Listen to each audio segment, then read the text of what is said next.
Queen Camilla has just been exiled from the palace after shocking evidence tied her to Princess Diana's death.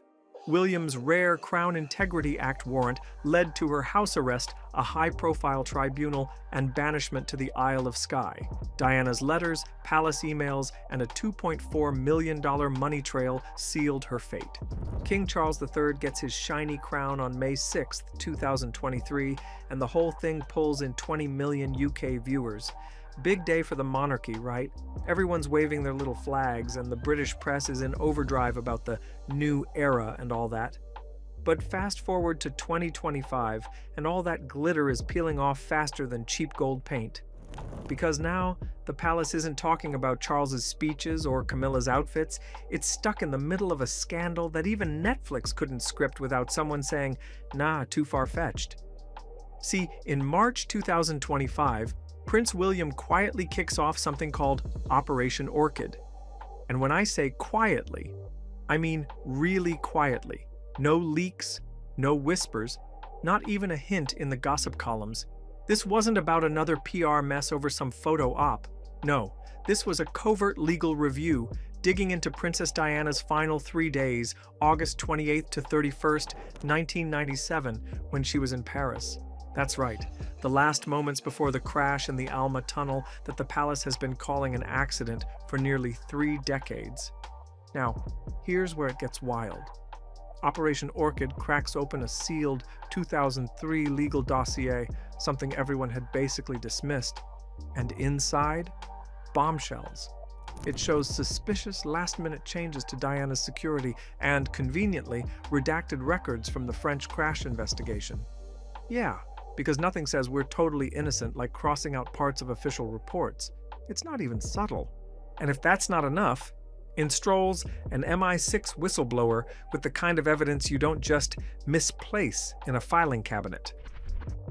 We're talking about an encrypted voice recording from August 29, 1997 at exactly 10:15 p.m. And guess who the voice belongs to? Camilla. The recording has her asking, "Are you sure the escort can wait?" Oh, and that escort? The one that got delayed? It never reached its destination. You don't need to be Sherlock Holmes to connect the dots there. By the time May 28, 2025 rolls around, the final report is done and dusted. And it's not some vague, "we need more answers" nonsense.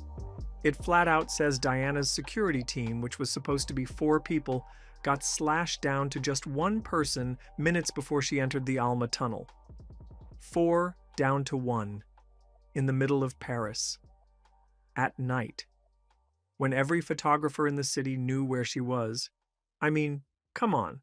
And just when you think the whole thing's reached peak drama, June 2025 shows up with another twist. Forensic experts at the Royal Archives go digging into a personal letter Diana wrote on October 12, 1996. It had been locked away for 29 years, gathering dust in a private vault once owned by her butler, Paul Burrell. They test it, confirm the ink, the stationery, the handwriting, all matching her Kensington Palace stuff. And the letter? Oh, it doesn't hold back. It literally says, "Camilla has more power than anyone believes." Yeah, that's the kind of sentence you read twice just to make sure your eyes aren't playing tricks on you. But wait, because there's another one. A note from June 1st, 1997, just 10 weeks before the crash, that says, "If anything happens to me on the trip, open this." She was talking about her planned French Riviera trip with Dodi Al-Fayed. Now, if that doesn't sound like someone who knew the walls were closing in, I don't know what does. In May 2025, William finally breaks the seal on that note. Inside, the handwriting and the timing link perfectly with internal Clarence House memos tossing around phrases like "destabilization may be required." And it's not like this was all some ancient mystery. The metadata shows these emails were being sent between August 15th and August 30th, 1997, right in the middle of the run-up to Diana's death. That's not coincidence. That's choreography. Then, on June 15, 2025, the UK's biggest broadcasters, BBC, Sky News, you name it, air Diana's letters, and the public goes into overdrive.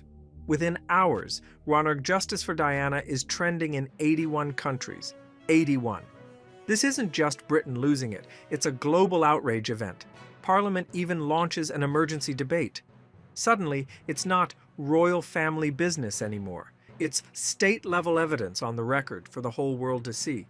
But just in case you thought this was only about dusty letters and old memos, July 2025 rolls in with Princess Anne proving she's not here to play games. She starts her own investigation, separate from Operation Orchid, because she knows the palace needs more than emotional, she said, they said, proof.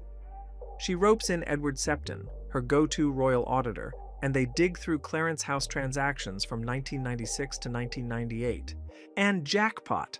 On August 29, 1997, the literal day before the crash, they find a wire transfer for $2.4 million.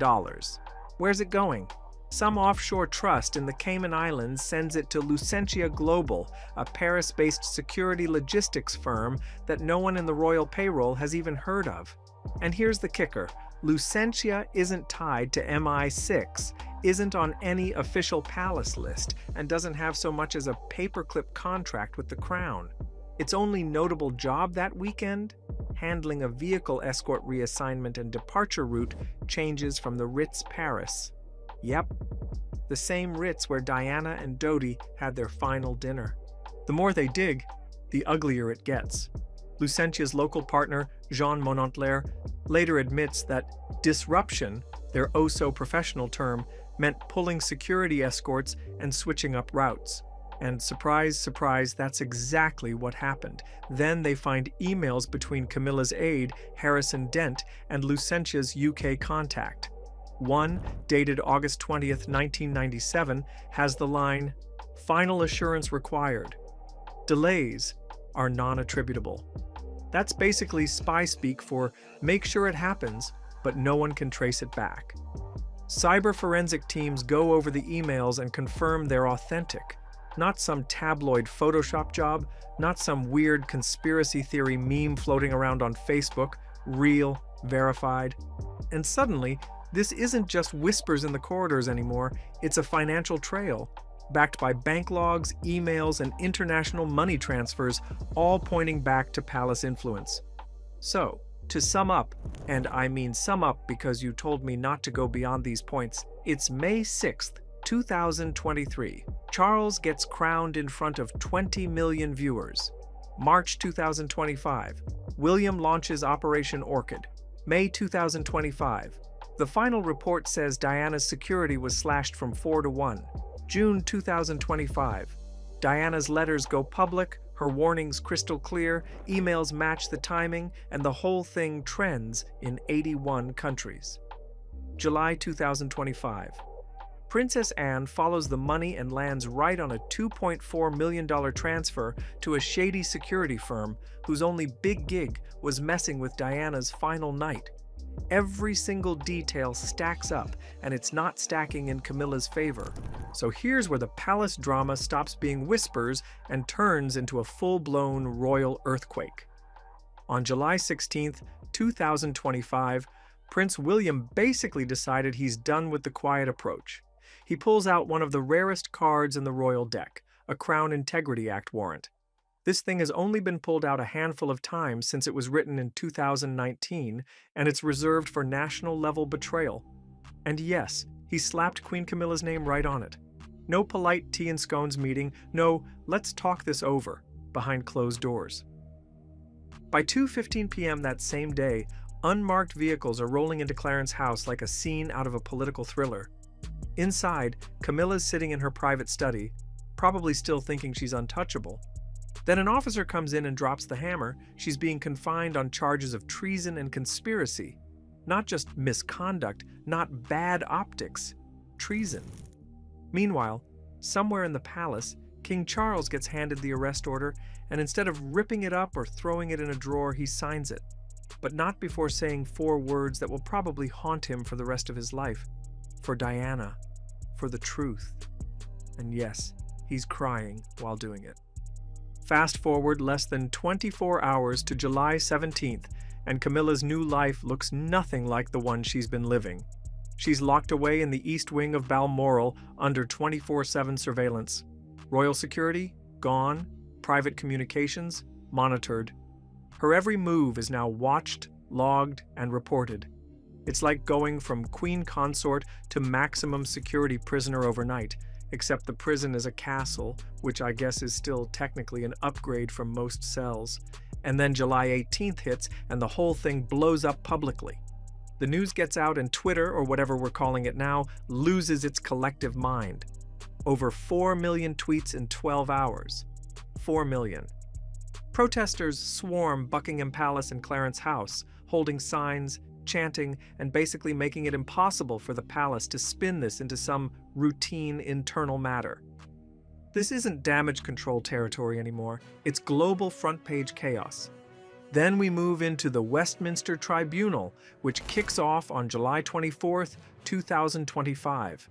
The charges are as brutal as they sound: conspiracy, posthumous defamation of Princess Diana, and obstruction of historical truth. None of that symbolic trial stuff here. These are charges that could strip her of titles, assets, and even the last shreds of public sympathy she might have had left. And the evidence isn't exactly light reading. There are Diana's letters, the ones that warned about Camilla's power. There's the $2.4 million Lucentia payment, conveniently sent the day before Diana's crash. And of course, there's that August 29th, 1997 voice recording where Camilla asks, "Are you sure the escort can wait?"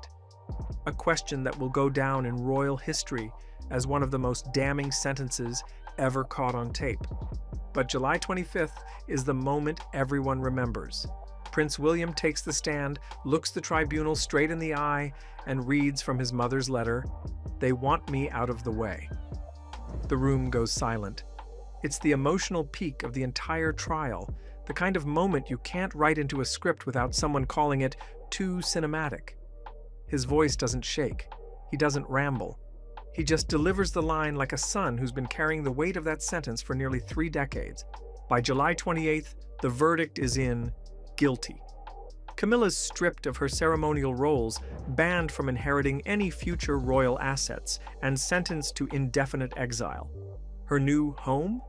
A private estate on the Isle of Skye, tucked 3.2 miles away from the nearest public access point. If that sounds remote, it's because it is. The place has 6 staff, 2 security officers, a cook, a nurse, and 2 admin stewards. No internet. Weekly calls only, and those are supervised. And the kicker? Every penny for her upkeep comes out of her personal assets. Even her security status gets downgraded to Tier 3 containment, which, in plain English, means she's considered a royal security breach risk. Not exactly the resume upgrade she was hoping for. Just when you think the plot can't get thicker, August 9th, 2025 rolls around. That's when Protocol 97 leaks, a document from September 1997 showing that Charles himself had signed a pact to shield Camilla from destabilizing scandals. Translation: he knew enough back then to need a plan, and he put it in writing. Public reaction? Predictably explosive. And that's before we even get to August 18th, when Catherine decides she's going to make sure Diana's legacy is locked down for good. On that day, Catherine moves all of Diana's key possessions, the sapphire ring, the Spencer tiara, her diaries, into a legal arrangement that guarantees they'll go straight to Princess Charlotte when she turns 18 in 2043. No committees, no palace reshuffles, no risk of them ending up in some dusty royal storage room. And because that's apparently not enough, she also sets up the Wales Legacy Trust to manage and display Diana's artifacts, with Catherine herself overseeing it. This is basically the royal version of locking the safe and swallowing the key. A few days later, on August 24th, the Diana marches happen. Tens of thousands of people pour into the streets of London, Manchester, Cardiff, and Edinburgh. They're holding candles, photos of Diana, and signs demanding change. A YouGov poll drops the same week, showing 81% of Britons want Camilla to lose the Queen Consort title completely, and 74% think Charles has tanked his moral credibility by protecting her for so long. That's not a PR problem, that's a legitimacy crisis. What do you think about Queen Camilla's exile and the evidence linking her to Diana's death? Subscribe now so you never miss our next deep dive into the royal world.